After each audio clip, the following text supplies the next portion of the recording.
సామెతలు 4:4 వచనము. దాంట్లో మాటల్ని పరిశుద్ధ గ్రంథంలో మాటల్ని జ్ఞాపకం చేసుకుందాము. ఆయన నా బోధించుచు వారితో ఇట్టనెను, నీ హృదయంలో పట్టుదలతో నా మాటలను పట్టుకొనుము. నా ఆజ్ఞలను గైకొనిన ఎడల నీవు బ్రతుకుదువు. జ్ఞానము సంపాదించుకొనుము, బుద్ధి సంపాదించుకొనుము. నా నోటి మాటలు మరవకుము. హల్లెలూయా. ప్రియమైన దేవుని బిడ్డలారా, ఇప్పుడు చదవబడిన పరిశుద్ధ గ్రంథంలో మాటలు ఒకసారి జ్ఞాపకం చేసుకుందాము. సామెతలు 4:4. ఆయన నాకు బోధించుచు నాతో ఇట్టనెను. ఎవరితోటి? నాతో ఇట్టనెను. ప్రియమైన దేవుని బిడ్డలారా, గమనించుదాము. నాతో ఇట్టనెను, నీ హృదయమును పట్టుదలతో నా మాటలను పట్టుకొనుము. ప్రియమైన దేవుని బిడ్డలారా, పట్టుకొను మాట ఒక సందర్భంలో మనం జ్ఞాపకం చేసుకుందాము. ఉపమాన రీతిగా దాన్ని జ్ఞాపకం చేసుకుందాము. పరిశుద్ధ గ్రంథంలో ఉపమానం లేకుండా మత్తయి సువార్తలలో ఉపమానం లేకుండా శిశువులకు ఎక్కడ కూడా బోధించలేదు. ఉపమాన రీతిగా శిశువులకు దేవుడు ఏ రీతిగా బోధించిందంటే, జగత్తు పునాది మొదలుకొని ఈ భూమి మీద ఉన్న సర్వాన్ని కూడా, సమస్యని కూడా ఉపమాన రీతిగా అనేకమైనవి బోధించడం జరిగింది. ఎందుకు బోధించిండు అని అంటే, ప్రియమైన దేవుని బిడ్డలారా, ఈ భూమి మీద జరుగుతున్న పరిస్థితులను బట్టి బోధించింది. అందురించి ఇక్కడ ఆయన అంటున్నాడు, ఆయన నాకు బోధించుచు నాతో ఇట్టనెను, నీ హృదయము పట్టుదలతో నా మాటలను పట్టుకొను. నా మాటలు అనేసి అంటున్నాడు. అవి దేవుని మాటలు. దేవుని మాటలు అనగా వాక్యము, వాక్యం అనగా దేవుడే. మనం పరిశుద్ధ గ్రంథంలో మాటలను పట్టించుకోము, కానీ దేవుని మాటలు పట్టించుకొని ఒకళ్ళు అనుసరించినట్టు అయితే ఉంటే మన బ్రతుకు దినములు అన్నీ కూడా దీర్ఘాయుష్మంతులమైతమాట. మరి ఈ దీర్ఘాయుష్మంతులయ్యే మాట సంవత్సరాలు గడిచిన కూడా ఇక్కడ ఉన్నది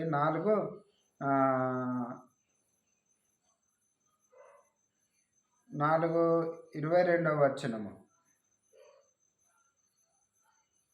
4:22 వచనంలో ఉంటుంది. ప్రియమైన దేవుని బిడ్డలారా, ఇక్కడ చూసుకుంటే మరి ఆయన దీంట్లో ఉన్న మాటలలో ఉన్న సారాంశాన్ని మీకు తెలియచేయాలని ఆశపడుతున్నాను. నా మాటలను పట్టుకోనమనంటే మనము పట్టుకుంటున్నామా లేదా అది మనకు తెలుసు. దేవుని వాక్యాన్ని పట్టుకుంటే ఏమవుతుందంటే, మన హృదయానికి వెలుగైద్ది, మన కుటుంబంలో వెలుగైద్ది, మనం ఇతరుల దగ్గర కూడా వెలుగైన మాటలు మాట్లాడతాం, పరిశుద్ధమైన మాటలు మాట్లాడతాము, ఆదరణ కలిగిన మాటలు మాట్లాడతాము, చాలామందికి ఓదార్పైన మాటలు మాట్లాడగలుగుతాం, ప్రతి విషయంలో సమాధానం దొరుకుద్ది. కానీ దేవుని మాటలో కల్లా మనము పట్టుకొనకుండా లోకానుసారంగా నామకార్థంగా మందిరానికి వెళ్ళి ఈని వచ్చి, లేదా దైవజనులు చెప్తున్న మాటను పెడచెవిన పెట్టినట్టయితే ఉంటే దేవుడు అంటాడు, నా మాటలు పట్టుకొనుము. అయితే కొందరు జీవితాలలో ఏమంటున్నాడు అని అంటే, నా మాటలు పట్టుకోరు కానీ మనుషులు మాట్లాడిన మాటలు పట్టుకుంటారు. ఆ మనిషి నేను చచ్చిపోయినా కూడా, నేను బ్రతికున్నన్ని రోజులు ఆ మాటను నేను మర్చిపోను, నేను చచ్చిపోయినా మర్చిపోను. ఎందుకు అనంటే, అంత పెద్ద మాటలు ఎన్నెన్ని మాటలు మాట్లాడిండ్రో తెలుసా?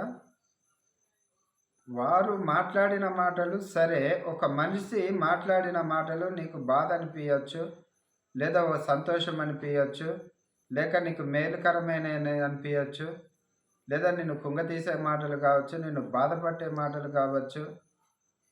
ఏదేమైనప్పుడు కూడా ప్రియమైన దేవుని బిడ్డలారా, ఒక మనుషుల మాటలను బట్టి మనము ఈ విధంగా జ్ఞాపకం చేసుకుంటే మరి దేవుని మాటలను ఎందుకు గట్టిగా పట్టుకోలేము? దేవుని మాటలు పట్టుకొని ఒకవేళ ఈ మనుషుల దగ్గర నుంచి వచ్చిన మాటలను పట్టుకొని మనం ఇంత కక్షపూర్వకంగా బాధకరంగా వేదనకరంగా ఒక పట్టుదలతోటి ఉంటాము కదా. మేము వాళ్ళ ఇంటికి రామంటే రాము, మమ్మల్ని బాధకరమైన మాటలు అన్నారు అనేసి ఒక తలంపు వచ్చేస్తుంది మానవ జీవితంలో.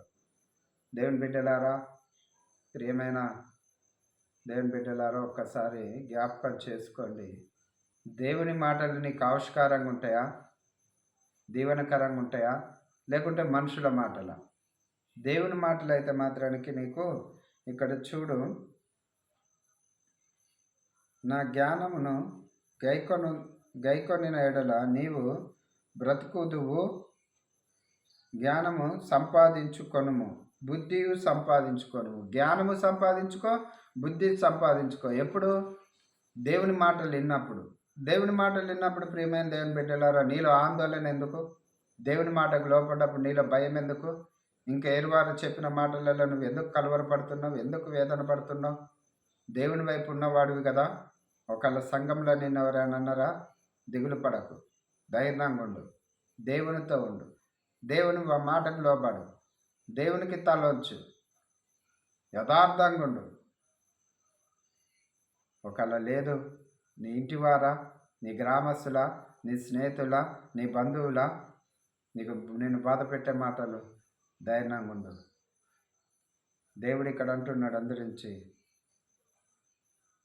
నాకు బోధించుచు నాతో ఇట్టనెను, నీ హృదయమును పట్టుదలతో నా మాటలను పట్టుకొనుము. నీ హృదయములో పట్టుదలతో నా మాటలను పట్టుకొనుము. మనుషుల మాటలు పట్టుకుంటే మనం సాధించలేము. దేవుని మాటలు పట్టుకుంటే మనం ఈ భూమి మీద మన యాత్ర ప్రయాణములో మనం అనుకున్న గమ్యానికి చేరాలి, మనకు అనుకున్నవి నెరవేరాలనంటే దేవుడు నీకైనా నాకైనా తోడై ఉండాలి. ఆయన మాటలే మనకు వెలుగు.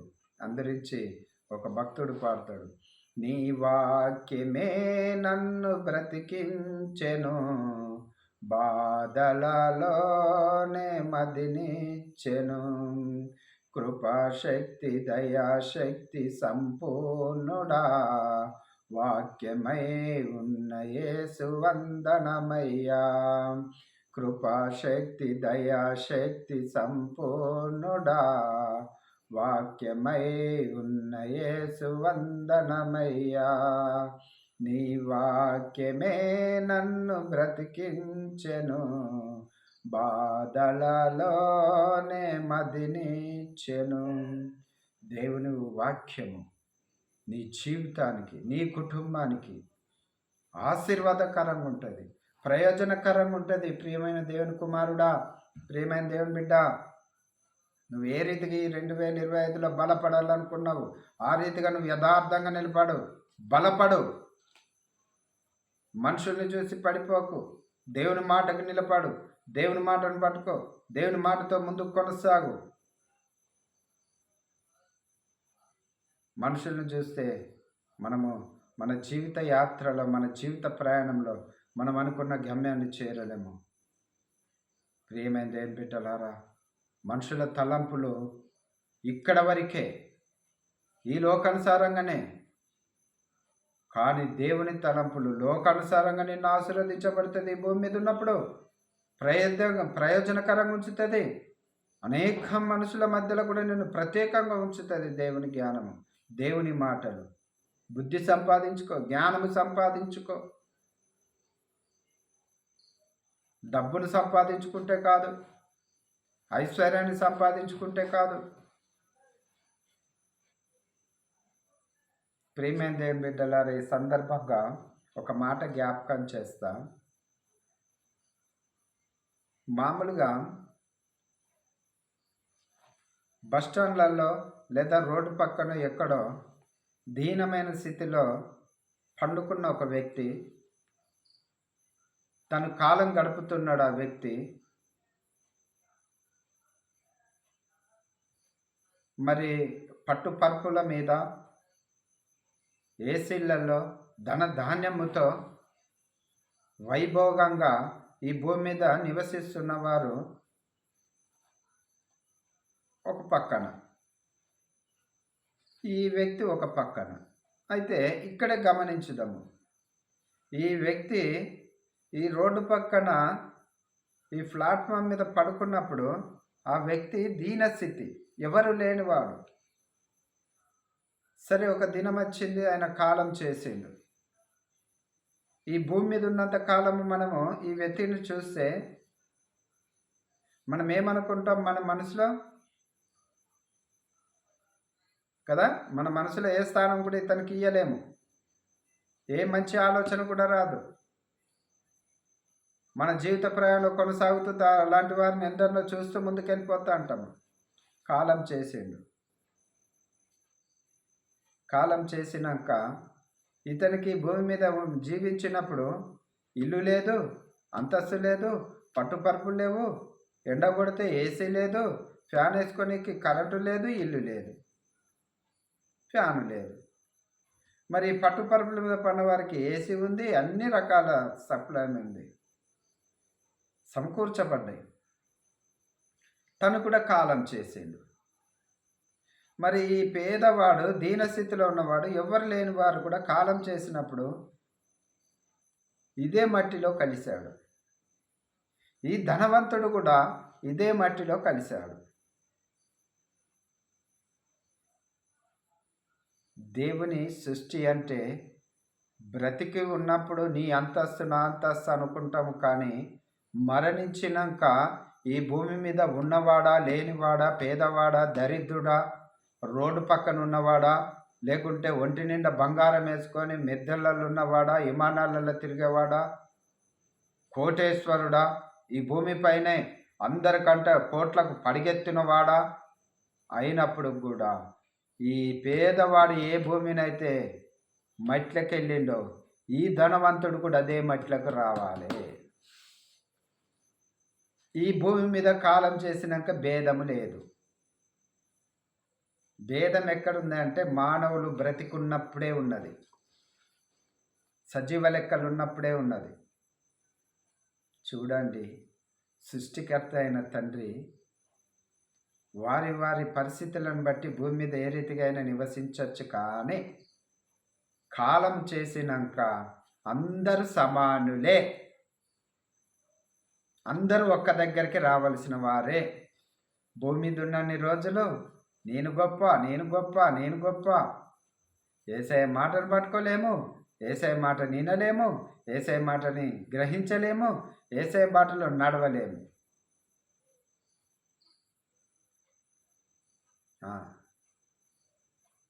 మరి ఒకసారి ఆలోచన చేద్దాము. ఏంటి గొప్ప? ఏంటి? ఒక మానవుని మాటను పట్టుకొని మనము మర్చిపోలేమంటున్నాము. దేవుని మాటను ఎందుకు మర్చిపోతున్నావు? దేవుని మాటను ఎందుకు పెడచెవిన పెడుతున్నావు? దేవుని మాటను ఎందుకు నిర్లక్ష్యం చేస్తున్నావు? దేవుడిచ్చిన ఆవిష్కారమే కదా ఈ సంవత్సరంలో. ఇక్కడ ఒకసారి చూద్దామా?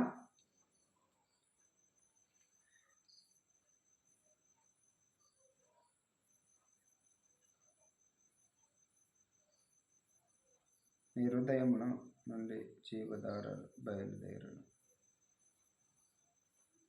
చూడండి, సామెతలు 4:23. నీ హృదయములో నుండి జీవధారలు బయలుదేరును. హృదయం నుండి జీవధారలు బయలుదేరును. హృదయంలో నుంచి జీవధారలు, నోటి మాటల నుంచి బయలుదేరును. అమూలమైన, పరిశుద్ధమైన, ఆవిష్కాలమే, జీవింపచేసేటి, మనిషిని కుంగతీసేటి కాదు. ప్రియమైన దేవుని బిడ్డలారా, క్రైస్తవ జీవితం అంటే చాలా పరిశుద్ధమైంది, యథార్థమైంది, నీతి కలిగిన భక్తి. యెహోవా నా బలమా, యథార్థమైనది నీ మార్గం, పరిపూర్ణమైనది నీ మార్గం. యెహోవా, అవును, యెహోవా నీ మార్గము పరిపూర్ణమైనది, యథార్థమైనది. అయ్యా, దాంట్లో మేము ప్రయాణిస్తున్నాము. మమ్మల్ని శిలువ సాటున మరుగుపరుచుకొని దినదినము అయ్యా నీ జ్ఞానం సంపాదించుకునే కృపని, నీ బుద్ధిని సంపాదించుకునే కృపని, మేము బుద్ధి కలిగిన వారు మాట్లాడే మాటలు మాకు అనుగ్రహించు, జ్ఞానం కలిగిన వారు మాట్లాడే మాటలు మాకు అనుగ్రహించు. మా బ్రతుకు దినములు అని నీకు మహిమకరమైన జీవితాన్ని ప్రసాదింప చేయమని అడుగుదామా? దేవుడు గొప్పవాడు, నిన్ను నన్ను ఆశీర్వదించిండు. ఈ 2025లో ఆయన కృప మనకు తోడున్నది. ప్రియమైన దేవుని బిడ్డలారా, మరి అందరించి దేవుడు మనకు తోడై ఉన్నవాడు కాబట్టి మనం ఆయనతో, ఆయన మనతో జీవించుదాము. దేవుడి ఇట్టి మాటల్ని దీవించి ఆశీర్వదించును గాక. ఆమేన్.